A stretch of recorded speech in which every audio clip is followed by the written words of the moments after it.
All right. Welcome to another edition of No Pump Fake Sports. Let's talk a little Clippers basketball.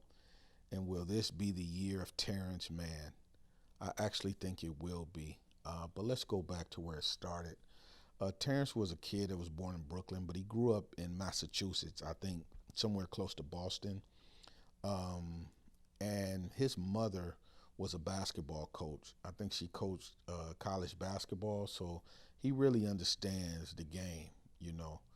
Usually, coaches' kids, they know the game inside and out. Now, a lot of coaches' kids don't have the talent to get to that next level, but I don't think this is Terrence Mann. He played basketball in high school, at a prep school, and I think he averaged in his senior year like 20, 23 points a game, almost 8 boards. So the kid could actually ball. He was a 4-star recruit, and he ended up signing with Florida State. So he played his college basketball at Florida State. In that first year, he didn't get a lot of run. He only played 17 minutes. He was playing behind two really, really good basketball players, Malik Beasley and Dwayne Bacon. So he didn't really get a lot of run, but where the magic started to happen was in his second year as a sophomore. Florida State named him, team captain, and you could see Terrence Mann's progression. His average went up to 8.5 points and 4.5 rebounds, and in that very year, he took Florida State to the Elite Eight in the 2017 NCAA tournament. So the kid was balling, man. But in that very tournament, I think he injured himself. I think he tore his stomach muscle and his groin muscle. So eventually, Florida State got eliminated. But you saw the emergence of Terrence Mann. The kid was a gamer. You could tell he could ball. So that leads us into his junior year and his senior year. I think he averaged 12.5 points as a junior, and then he averaged 11.5 points as a senior. But he grabbed more boards as a senior, around 6.5 per game. So you could tell he was scrappy, man. When I watched some of the old highlights of him in college, he looked like a kid that had first round game, but for whatever reason, he got picked in the second round. And that's a lucky thing for the Clippers because we didn't have a first round pick to begin with. So he fell to the 48th spot, and we were able to snag him in the second round. And this was a beautiful thing. He fell right into the Clippers' lap. But of course, he was playing behind Paul George and Kawhi Leonard, so he wasn't going to get any run. But he played in spots where, when PG got hurt or when Kawhi got hurt, they filled in with him, So he got a lot of time because our players were hurt a lot last year. I think Patrick Beverley missed half this season in terms of games. PG was out for long stretches. Kawhi Leonard was out for long stretches. And Terrence Mann was the guy that basically filled those spots. Everybody thought it was going to be Luke Kennard, but Terrence Mann actually took those minutes. And you could see his development right in front of your eyes. They said that Chauncey Billups really, really took to the young kid and helped him work on his game tremendously. And you saw it. You saw the development on the court, man. This guy, I think he shot 50% from the field. Man, that's high. That's very efficient. He shot 50% from the field, and I think he shot 42% from the three-point line last year. So, man, this kid is well on his way to be one of the good players, man. So that brought us kind of to the playoffs. When we got into the playoffs, I think Ty Lue kind of trusted the kid by that time.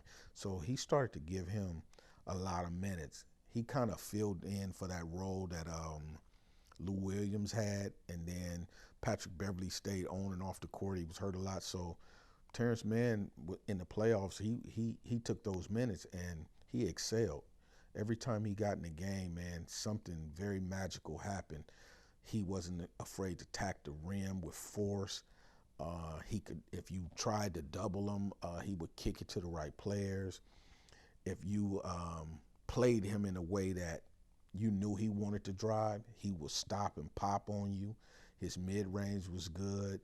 And I think going forward, we're going to see a lot more from the kid. I think he's just developing right in front of our eyes to be one of the good players out of the young group of guys in the NBA.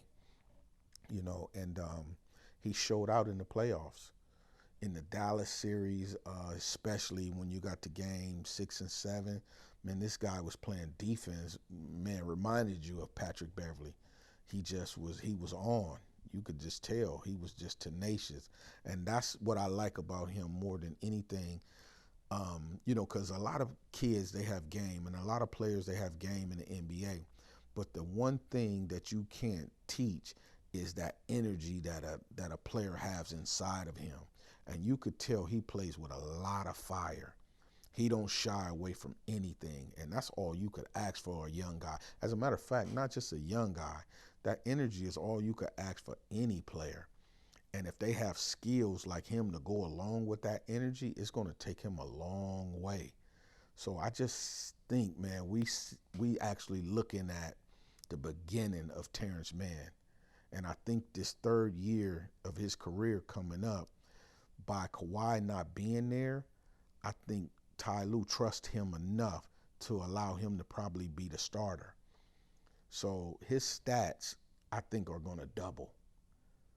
I'm predicting Terrence Mann will probably average around between 12 and 16 points a game as a starter. If he get a chance to start with Kawhi being out, I think he'll average between 12 and 16 points a game. So I'm expecting him to have a really, really good season.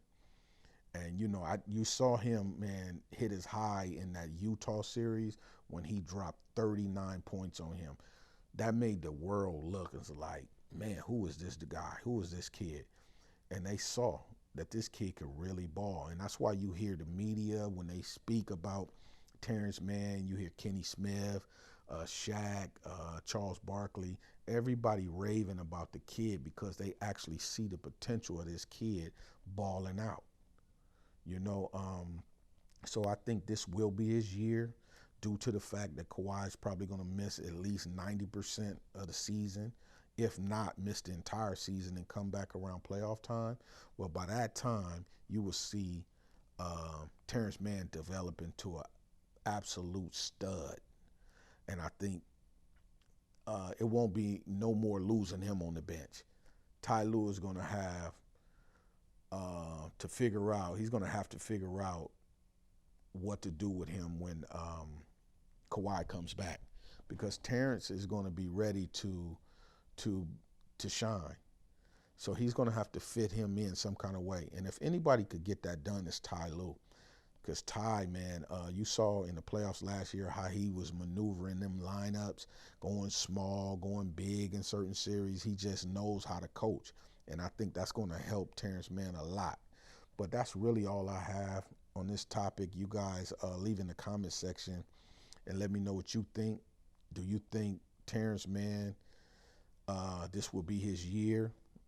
Or you just think he's plateaued? Let me know what you think. And you guys hit that like button, that subscribe button, the bell icon to get the notification when I drop another video. And I'm going to catch you guys on the next one. Peace.